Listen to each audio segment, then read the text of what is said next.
जय श्री कृष्ण साहब। आप सभी का मेरे चैनल पर स्वागत है। आइए सुनते हैं कार्तिक मास महात्म्य अध्याय 11।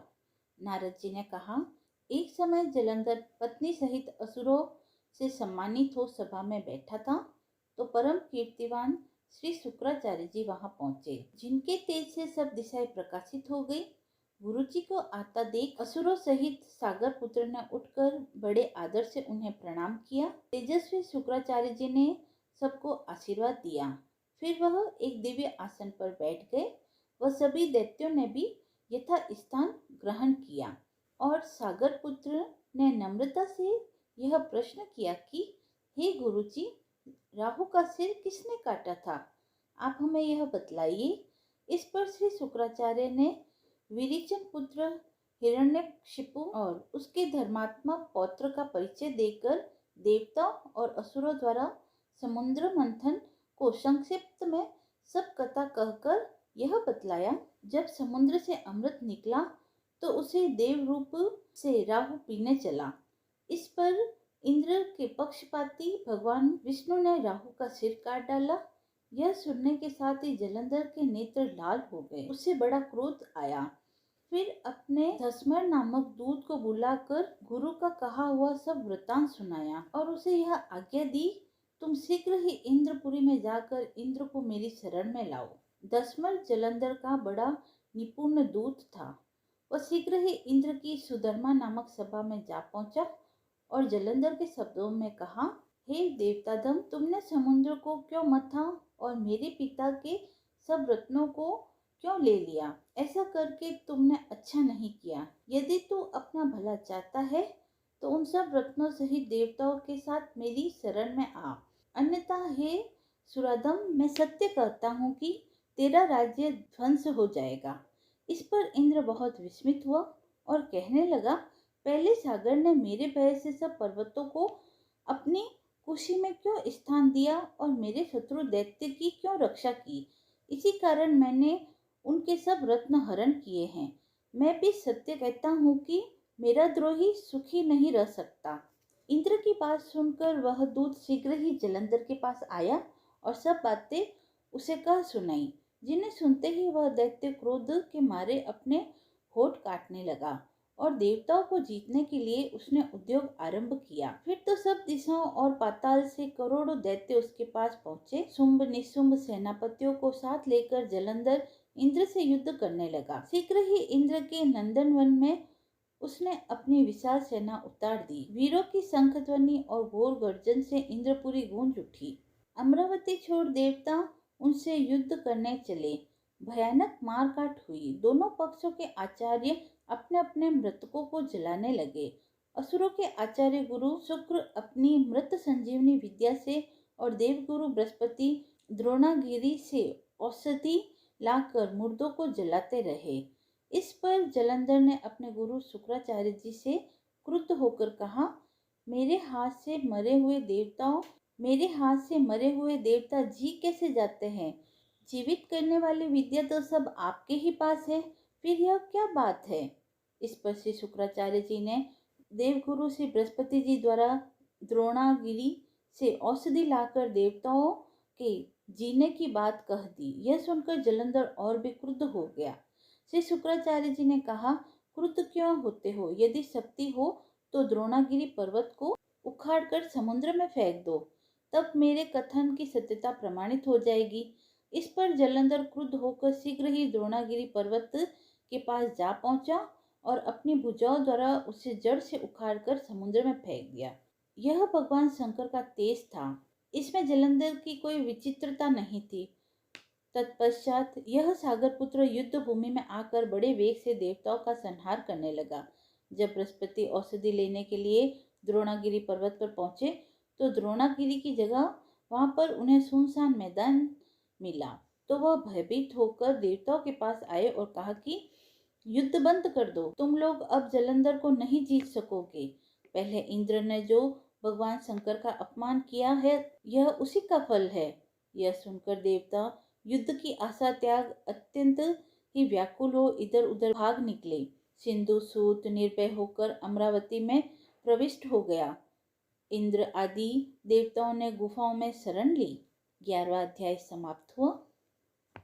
आइए सुनते हैं कार्तिक मास में सुनी जाने वाली इली और गुण की कहानी।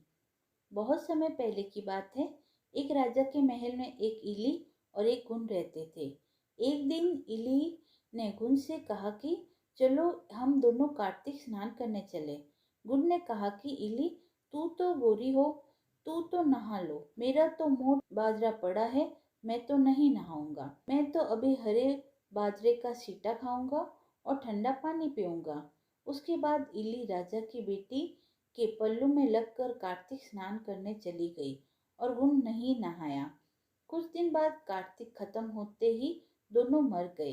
कार्तिक का स्नान करने से इली राजा के घर पैदा होती है और गुण उसी राजा के यहाँ गधा बनकर जन्म लेता है। राजकुमारी बड़ी हो गई तो उसका विवाह पक्का हो गया। राजा ने धूमधाम से राजकुमारी का विवाह किया। राजकुमारी जब ससुराल जाने लगी तो उसकी पालकी अचानक से रुक गई। राजा और रानी ने कहा कि पालकी क्यों रुक गई? तब राजा ने राजकुमारी से कहा कि पिताजी, मुझे यह गधा चाहिए। राजा ने कहा, यह मत ले, चाहे जितनी धन दौलत ले जानी है ले जा, जो कुछ चाहिए मांग ले। पर राजकुमारी नहीं मानी, बोली नहीं, मुझे तो यही चाहिए। हार कर राजा ने गधा दे दिया। गधे को रथ के साथ बांध दिया तो गधा दौड़ने लगा।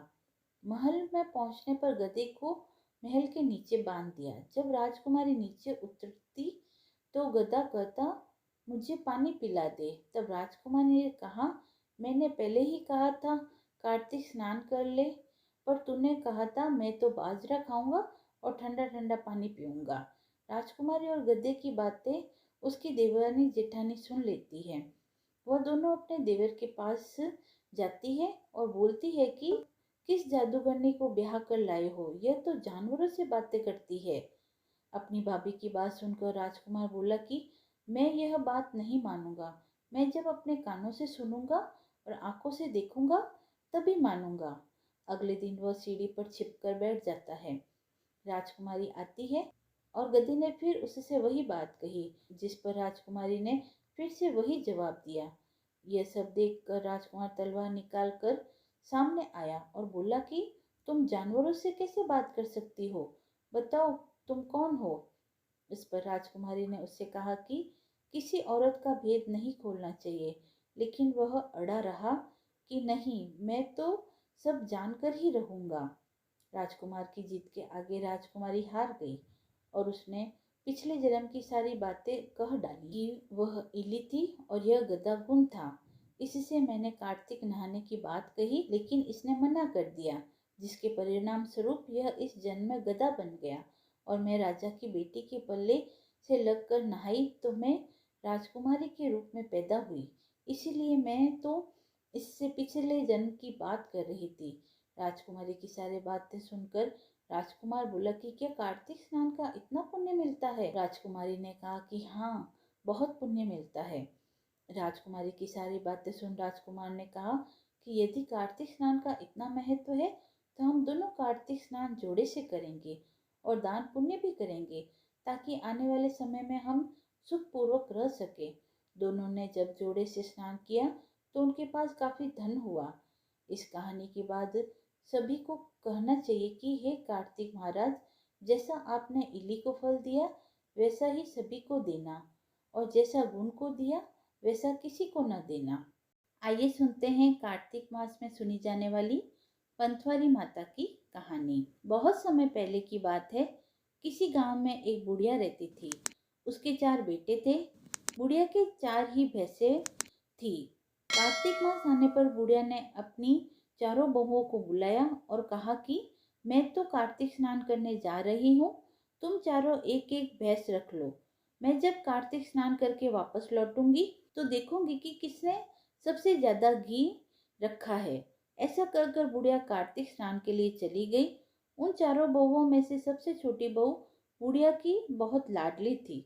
बुढ़िया के जाने के बाद तीनों बहुओं ने सोचा कि छोटी बहू को नीचा दिखाने का यही मौका है। छोटी बहू को तो कुछ भी नहीं आता था। छोटी बहू ना तो दही जमाना जानती थी और न ही उससे घी निकालना आता था। तीनों बड़ी बहुओं ने जानबूझकर उसे कुछ भी नहीं बताया, जिससे कि उसे अपनी सास से डांट खानी पड़े। तीनों जेठानियां घी बनाने में जुट गई, लेकिन छोटी बहू को कुछ नहीं आता था, तो वह सारा दूध और दही पथवारी में गिरा देती थी। छोटी बहू बहुत भोली थी। महीना पूरा होने पर उसकी तीनों जेठानियों ने एक एक डिब्बा घी का भर कर रख लिया था, लेकिन छोटी बहू ने जरा सा भी घी नहीं निकाला था। बुढ़िया के आने का समय हो गया था। अपनी सास के आने की खबर सुनकर वह पंथवारी माता से कहती है कि मैं क्या करूं? मैंने तो सारा दूध और दही यहाँ गिरा दिया था। अब मेरी सास मुझसे घी के लिए पूछेगी तो मैं उन्हें क्या कहूँ? पंथवारी माता ने छोटी बहू से कहा कि तू ये 4 कंकड़ ले जा और 4 खाली डिब्बों में रख देना। इससे चारों डिब्बे घी से भर जाएंगे।